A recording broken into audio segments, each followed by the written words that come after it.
Welcome again in this video of changes around us. In this video, basically we discussed about changes around us for class 6 student.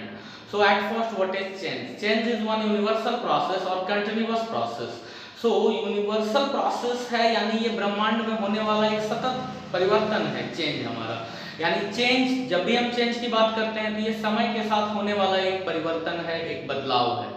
It's a type of continuous change, मतलब ये nature में खुद ब खुद होगा। इसको होने के लिए हमें एनर्जी लगाने की जरूरत नहीं पड़ती और वैसे चेंजेस नेचुरल चेंज के अंदर आते हैं। वहीं पे कुछ एक चेंजेस ऐसे होते हैं जिसको कि कंप्लीट करने के लिए आप एक्सटर्नल फोर्सेस अप्लाई करते हो, एनर्जी हम अप्लाई करते हैं। वैसे चेंजेस को हम मैन मेड चेंज बोलते हैं, अर्थात आर्टिफिशियल चेंज है, वो आपने और हमने कराया है। लेकिन अगर ब्रह्मांड की अगर हम बात करें, यूनिवर्स की अगर हम बात करें, तो यहाँ पे चेंज सिर्फ आपके और हमारे द्वारा ही नहीं होता है, बल्कि यूनिवर्स में खुद ब खुद भी अपने आप बदलाव होते रहते हैं समय के साथ। अगर एक अर्थ में ये भी कहा जाए कि बदलाव को डिटेक्ट करने के लिए समय चलता है, अर्थात समय चलता है हम तभी बदलाव को डिटेक्ट कर पाते हैं, तो ये भी गलत नहीं होगा। वहीं पे अगर हम ये कहें कि बदलाव होता है तभी हमें समय की अनुभूति हो पाती है, समय को फिल कर पाते हैं हम। अगर कोई बदलाव ही नहीं हो ब्रह्मांड में, तो वैसे केस में समय के बारे में भी हमें पता नहीं चलेगा, क्योंकि समय का पता चलना सिर्फ हम इसलिए फिल कर पाते हैं क्योंकि हमारे ब्रह्मांड में, हमारे एटमॉस्फेयर, जो भी हमारा यूनिवर्स है, इसमें कुछ ना कुछ बदलाव होता है। और ये बदलाव ये निर्धारित करता है कि समय भी साथ में चल रहा है, अर्थात समय और चेंज ये दोनों ही रिलेटिव्स हैं एक दूसरे के।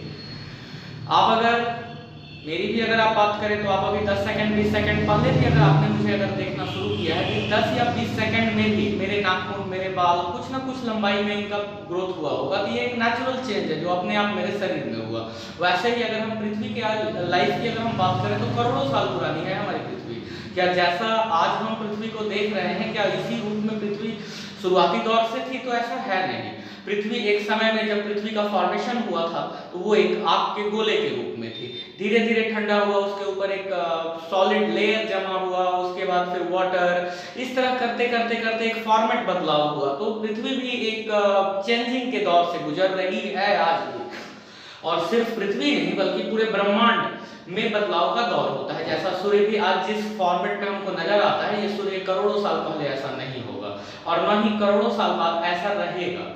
लेकिन क्या है कि कुछ एक चेंजेस ऐसे होते हैं जो कि हमारे टाइम स्केल पे इतने स्लो चेंजेस होते हैं कि हम अपने छोटे टाइम स्केल पे उसका मेजरमेंट नहीं कर पाते हैं या नहीं देख पाते हैं। जैसे एक बड़े से पहाड़ में कोई बदलाव होना, तो ये हम नॉर्मली अपने लाइफ स्पैन में, हम अपने लाइफ पीरियड में उस चीज को आइडेंटिफाई नहीं कर पाते हैं। बट 500 साल, 1000 साल, 10,000 साल, लाख साल की अगर हम बात करते हैं तो ये पहाड़ वेदरिंग प्रोसेस के थ्रू ये छोटे छोटे पार्टिकल्स में टूट जाते हैं। It's also a type of change. ये भी एक चेंज ही है कि ब्रह्मांड में वो जो हमारा स्टोन पत्थर है वो भी समय के साथ टूटता चला गया। बहुत ज्यादा ठंडा हुआ, उसके कारण क्या हुआ, कंप्रेस होता चला गया। गर्मी हुआ, उनके पार्टिकल्स के बीच का गैपिंग बढ़ा और वो फैलते चले गए। इस तरह से हजारों साल तक जब इनका फैलना और सिकुड़ना जारी रहा तो धीरे धीरे स्मॉल पीसेस में ब्रेक होते चले गए, जिनको स्मॉल स्टोन पीसेस बोलते हैं। फाइनली ये सैंड में कन्वर्ट हो जाते हैं और फिर ये डिकम्पोज होकर के इनका बायोलॉजिकल डिकम्पोजिशन होता है और ये सॉइल में कन्वर्ट होते हैं। So it's also a type of change. एक छोटा बच्चा पैदा होता है, वो समय के साथ युवा होता है, फिर बूढ़ा होता है और फिर उसका डेथ होता है। तो ये भी एक तरह का बदलाव है। सो जब भी हम चेंज की बात करते हैं तो it's a type of universal process, it's a type of continuous process, natural process. ये अपने आप होने वाली एक सतत सी प्रक्रिया है जो हमेशा होगी हमारे चारों तरफ।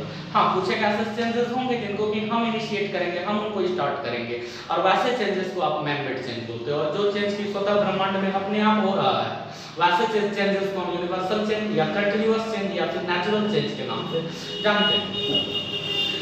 ब्रह्मांड में होने वाले ये सारे ही परिवर्तन, सारे ही चेंज, जितने भी तरह के अलग अलग चेंजेस हो रहे हैं, चाहे किसी आदमी का बड़ा होना हो, किसी प्लांट का बड़ा होना हो, आइस का मेल्ट होकर के वाटर में कन्वर्ट होना हो, या अर्थ के फॉर्मेट का शेप चेंज होना हो, साइज चेंज होना हो, मून का हाफ मून होना, फुल मून होना, इस तरह के जितने भी बदलाव हैं, इन सारे बदलाव को केमिस्ट्री में बेसिकली 3 ब्रॉड कैटेगरीज में डिवाइड किया गया है। These are physical change, chemical change and nuclear change.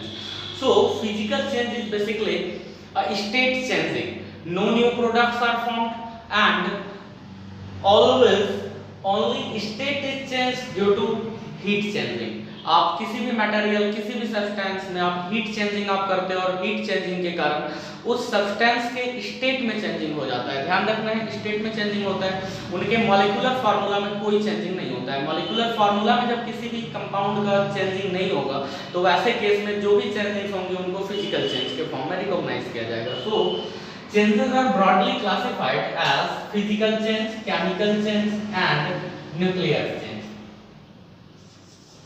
So changes are classified as physical change,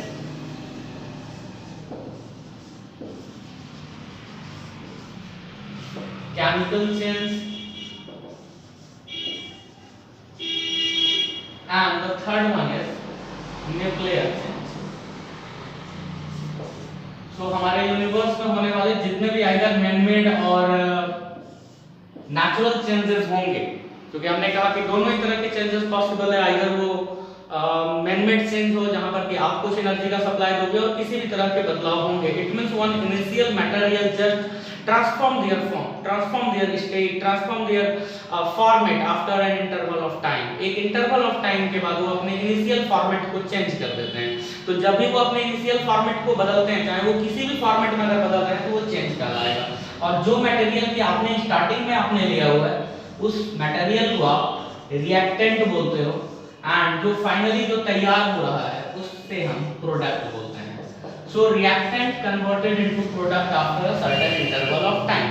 तो एक certain interval of time के बाद एक reactant जो होता है, एक initial material, वो एक final form में convert हो जाता है। जैसे ये depend करता है कि आप किस चीज को initial मान रहे हो और किसे final मान रहे हो। It's depend upon us. जैसे एक बच्चे के बड़े होने को अगर आप एक चेंज के फॉर्मेट में अगर एक्सप्लेन कर रहे हैं तो वैसे केस में जो छोटा बच्चा होगा वो हमारे लिए रिएक्टेंट होगा, और जब वो फाइनल स्टेट को अचीव करेगा, जैसे युवा अवस्था अगर मैं मानता हूँ कि उसका फाइनल स्टेप होगा, तो जो युवा वैल्यू होगा उसका युवा अवस्था होगा वो हमारा प्रोडक्ट कहलाएगा। यानी वो बच्चा हमारे लिए रिएक्टेंट है और वो बड़ा होने के बाद हमारे लिए प्रोडक्ट के फॉर्मेट में है। वैसे ही जब मैं एक प्लांट की बात करता हूँ कि एक बड़ा सा प्लांट है और आफ्टर सम टाइम वो सूख जाता है, सूख करके खत्म होता है, तो यहाँ पर जो आपने बड़े से प्लांट को आपने लिया था वो हमारा रिएक्टेंट होगा, और सूखने के बाद जो एक नया प्लांट आपको मिल रहा है जो कि सूखी हुई लकड़ी का एक टुकड़ा है तो वो हमारे लिए प्रोडक्ट है। वैसे ही अगर हम एक सोडियम के टुकड़े को लेते हैं और एयर में आप उसको बर्न करते हो, तो जो सोडियम का टुकड़ा है और एयर है ये दोनों हमारे लिए रिएक्टेंट हैं, और जैसे ही आप इनको जलाते हो तो एक न्यू प्रोडक्ट फॉर्म होता है सोडियम ऑक्साइड। तो सोडियम ऑक्साइड हमारे लिए यहाँ पे प्रोडक्ट है। वैसे ही आप अगर एक आइस पीस ऑफ आइस लेते हो और आप उसको मेल्ट करते हो तो यहाँ पर जो पीस ऑफ आइस है हमारा वो रिएक्टेंट है, और जैसे ही वो मेल्ट होता है और लिक्विड स्टेट में कन्वर्ट होता है तो वो हमारे लिए प्रोडक्ट है। यानी रिएक्टेंट एंड प्रोडक्ट ये डिपेंड करते हैं कि हम किसे इनिशियल और किसे फाइनल पॉइंट हम मान रहे हैं। सो जब भी फिजिकल चेंज होता है या केमिकल चेंजेस हो सकते हैं या फिर हमारे चारों तरफ जो भी चेंजेस होते हैं इनको हम न्यूक्लियर चेंज में कैटेगराइज कर सकते हैं। मतलब ये हुआ कि हमारे चारों तरफ जितने भी चेंजेस हो रहे हैं, या स्टार्स में हो या प्लैनेट्स में हो या किसी ह्यूमन बॉडी में हो या किसी अदर बॉडीज में हो, अर्थ पे हो, हमारे सराउंडिंग्स में अगर कहीं भी कोई भी अगर चेंज हो रहा है, so that's on either physical change और केमिकल चेंज और न्यूक्लियर चेंज, वो इन्हीं तीन में से कोई ना कोई एक होगा। वैसे क्लास 6 के स्टैंडर्ड में हम लोगों को और भी कई डिफरेंट टाइप्स ऑफ चेंजेस को स्टडी करना है जो इन टॉपिक्स के बाद हम लोग डिस्कस करेंगे उन पे। जैसे अब जब मैं बात सबसे पहले फिजिकल चेंज की करता हूं तो आखिर फिजिकल चेंज में होता क्या है।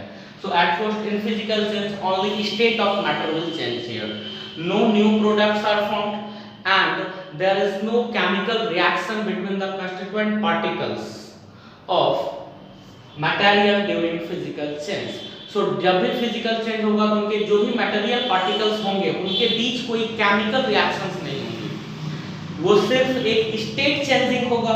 स्टेट चेंजिंग मतलब वो सॉलिड है तो लिक्विड में कन्वर्ट होगा, लिक्विड है तो वेपर में कन्वर्ट होगा, वेपर है तो अगेन कंडेंस होकर लिक्विड में कन्वर्ट होगा, और लिक्विड है तो फिर से फ्रीज होकर सॉलिड में कन्वर्ट होगा। यानी यहाँ पर सिर्फ स्टेट बदलेंगे लेकिन उन पार्टिकल्स के बीच लगने वाले force of attractions values change नहीं होंगे, यानी केमिकल बॉन्डिंग्स चेंज नहीं होंगी। जैसे आप अगर वाटर लेते हो आइस के फॉर्मेट में अगर मैं लेता हूं, so the chemical formula of ice is water H2O here. When we heated it, then it again converted into liquid water, and when liquid water heated again, then it converted into vapor. But in ice case, in liquid case and vapor case, in all these three cases, the chemical formula of compound is still H2O. It means there is no change in the chemical formula of the substance. So this changing is termed as a type of physical change because there is no change in chemical formula, only state is changed here. वो solid था, solid से liquid में convert हुआ, liquid से वो vapour में convert हुआ, लेकिन यहाँ पे केमिकल फार्मूला में कोई बदलाव नहीं हो रहा है। इस तरह के जितने भी चेंजेस होते हैं इन सभी को फिजिकल चेंज कहा जाएगा। जब भी हम बात केमिकल चेंजेस की करेंगे, so chemical changes are those in which always a new product is formed and that new product is must be completely different from their initial ones। यानी जो भी इनिशियल्स में मिल रहे होंगे उनके मिलने से एक न्यू प्रोडक्ट जनरेट होगा and that new product is must be differ from the initial one. It means must be differ from reactants, यानी जो भी हमारे प्रोडक्ट्स होंगे उनके नेचर रिएक्टेंट से कंप्लीटली डिफर करेंगे। वैसे केस में जो भी चेंजेस होंगे उनको आप केमिकल चेंज बोलोगे, क्योंकि फिजिकल चेंज में आपने देखा था कि यहाँ पे इनिशियल एंड फाइनल जो भी कंडीशंस आ रहे थे इनमें केमिकल फार्मूला में कोई बदलाव नहीं हुआ था, only state of the matter change here. So this one is physical change, and when a new product is formed, a new compound is formed here, then such type of changes are termed as chemical change. For example, if we heated a piece of calcium carbonate, we know that the calcium carbonate CaCO3 is their chemical formula. When we heated a piece of calcium carbonate strongly in absence of air, then what happened? It just converted into calcium oxide and carbon dioxide. So here one compound completely change their identity and form a new product, a new product here. So such type of changes are termed as chemical change because in this change a new product is generated here. So यहाँ पे क्या हो रहा है कि one molecule loses their identity, but in physical change molecules do not lose their identity, but in chemical change we see that molecules loses their identity but atoms do not loses their identity। अगर हमारे compound अगर reactant में अगर calcium है तो हमारे product में भी कैल्शियम होगा, अगर हमारे रिएक्टेंट में कार्बन है तो हमारे प्रोडक्ट में भी कार्बन होगा, अगर रिएक्टेंट में ऑक्सीजन है तो हमारे प्रोडक्ट में भी ऑक्सीजन होगा। बट ऐसा नहीं होगा कि हमारे प्रोडक्ट में कोई एक नया एटम जनरेट हो जाए, it is not possible. So atoms do not loses their identity, वो न तो नया एटम को प्रिपेयर करेगा, क्रिएट करेगा और न ही वो प्रीवियस एटम को डिस्ट्रॉय करेंगे। यानी यहाँ पे ऐसा नहीं होगा कि एक नया एटम नाइट्रोजन आ जाए या सल्फर आ जाए, ऐसा पॉसिबल नहीं है। या फिर हमारे पास कार्बन था और कार्बन यहाँ पे गायब हो जाए प्रोडक्ट में, so it is also not possible। So these type of changes are termed as chemical change because in this changes a new product is formed, molecules loses their identity but atoms do not lose their identity। But in case of nuclear change, actually nuclear change basically stars में होता है। जो भी आप सन देखते हो तो sun में हाइड्रोजन फ्यूज होता है और हीलियम में कन्वर्ट हो जाता है। So that's a type of nuclear change because a new atom is formed here. So जब भी एक नया एटम बन रहा है तो नया एटम बन रहा है इसका मतलब है कि प्रीवियस एटम्स अपने कैरेक्टर को डिस्ट्रॉय कर रहे हैं और एक न्यू एटम का फॉर्मेशन हो रहा है। और वैसे केस में जो चेंजेस होते हैं उनको न्यूक्लियर चेंज बोलते हैं। And in nuclear change a large amount और huge amount of energy is released here. So इसमें इतना ज्यादा एनर्जी रिलीज होगा लाइक आवर सन। तो सन में क्या हो रहा है कि हाइड्रोजन जो है वो हाइड्रोजन फ्यूज होता है और हीलियम में कन्वर्ट होता है and a huge amount of energy, ऐसे वो एनर्जी वहां पे वो रिलीज कर रहा है। तो hydrogen fuse and a new atom is formed here helium. So such type of changes are termed as nuclear change because in this change a new atom is formed with a huge amount of energy change. So nuclear changes are basically are of two types, nuclear fusion and nuclear fission. So this one is the example of nuclear fusion because here two smaller atoms just fuse together and form a larger nuclei. So this one is nuclear fusion, and in nuclear fission one larger nuclei like uranium bombarded with a slow moving neutron, this one converted into barium and krypton also provide 3 neutron and a huge amount of energy. So this one is example of fission nuclear reaction. So basically changes are classified as 3 broad categories as physical change, chemical change and nuclear change. In physical change only state of the matter will change, no new products are formed and no any type of chemical reaction between the constituent particles of materials, जिसको भी आप मिला रहे हो उनके particles के बीच किसी भी तरह का कोई भी केमिकल रिएक्शन नहीं होगा। अगर केमिकल रिएक्शन अगर हो रहा है इसका मतलब है कि वो दूसरे तरह का चेंज है जिसको कि आप केमिकल चेंज बोलते हो। But in chemical change only molecules loses their identity, atoms do not loses their identity, but in case of nuclear change atoms loses their identity and form a new atom, और वहां पे वो new atoms form करते हैं जैसा कि सारे stars में होता है।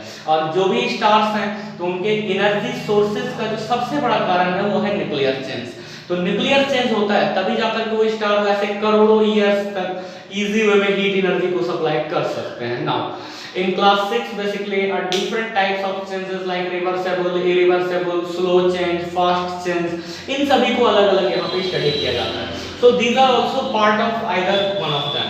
तो हमारे जो भी इसमें से चेंजेस आएंगे जिनको कि आप रिवर्सेबल इरिवर्सेबल बोलते हो, तो ये सारे के सारे इन्हीं में से किसी न किसी एक के पार्ट हो जाते हैं, क्योंकि हम लोग चेंजेस को ब्रॉडली यही 3 कैटेगरीज में बांटा गया है। लाइक रिवर्सेबल चेंज, सो नाम से ही क्लियर हो जाता है रिवर्सेबल, जो कि रिवर्स होने में एबल। सो दो changes are termed as reversible change in which reactant can again be prepared by reversing the conditions, यानी आप कंडीशन को रिवर्स कर दोगे तो रिएक्टेंट टू प्रोडक्ट तो बन ही रहा है, वो प्रोडक्ट टू अगेन रिएक्टेंट भी कन्वर्ट होगा only by reversing the condition. आप सिर्फ कंडीशन को रिवर्स कर दो तो वो रिवर्स हो जाएंगे। क्योंकि sir basically all reversible changes are must be a type of physical change, because in physical change आप अगर इसको अगर यहाँ पे ठंडा करते हैं तो ये फिर से लिक्विड में कन्वर्ट होगा, और लिक्विड को अगर फिर से अगर कूल डाउन करेंगे तो ये फिर से सॉलिडिफाइड होगा। so here reactant again be formed by reversing the condition, so it is a type of reversible change, but it is not possible that only all physical changes are reversible, no any chemical change which are reversible, ऐसा नहीं होगा। तो ऐसे कई chemical changes भी हमको मिलेंगे जो कि कंडीशंस को अगर रिवर्स कर दे तो रिवर्स हो सकते हैं। जैसे अमोनिया का फॉर्मेशन किया जाता है।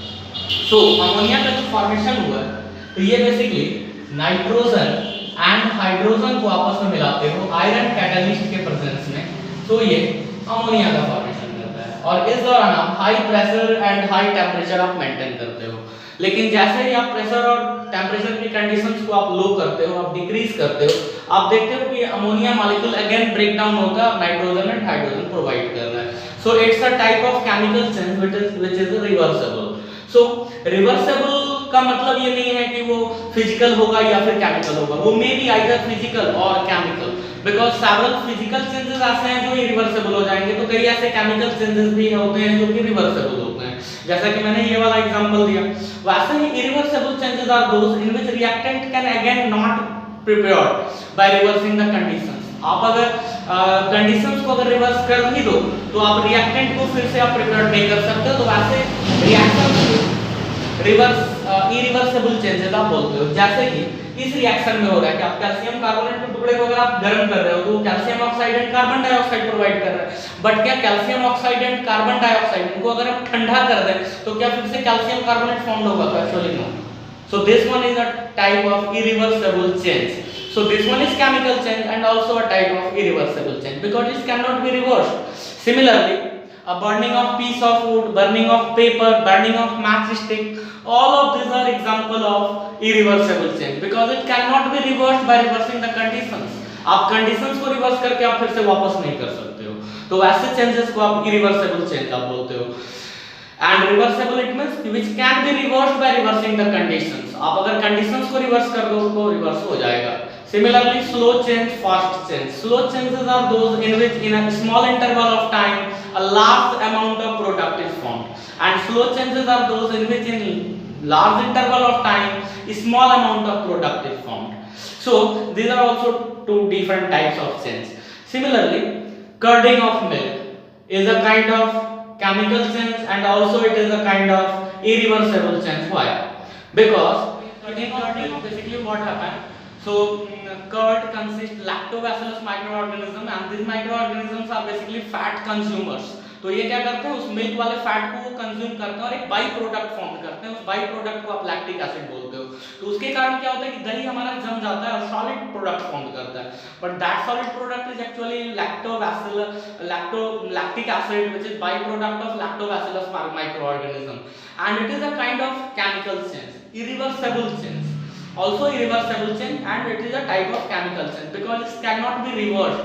तो अगर माइक्रो ऑर्गेनिज्म लैक्टोबैसिलस ने अगर लैक्टिक एसिड अगर फॉर्म कर दिया तो उस लैक्टिक एसिड को फिर से हम फैट में कन्वर्ट नहीं कर सकते. It means curding of milk is must be a type of chemical change. Similarly paneer formation जो हमारा होता है, चीज फॉर्मेशन जिसको कि आप बोलते हो चीज बनाते हो मिल्क से आप, तो वो भी एक तरह का केमिकल चेंज होगा क्योंकि वहां पर भी एक न्यू प्रोडक्ट फॉर्म हो रहा है. वैसे मैच स्टिक को जब आप जलाते हो तो मैच स्टिक को जलाने से उसमें जो सल्फर के इंग्रेडिएंट्स हैं वो बेसिकली आग पकड़ता है और आग पकड़ करके अपने करस्पॉन्डिंग ऑक्साइड्स में कन्वर्ट हो जा रहे हैं. तो वहां पर भी आप उस मैच स्टिक को अगेन फॉर्म नहीं कर सकते, यानी ऐसे भी चेंजेस जो भी होंगे वो केमिकल चेंज के अंदर रिप्रेजेंट किए जाएंगे.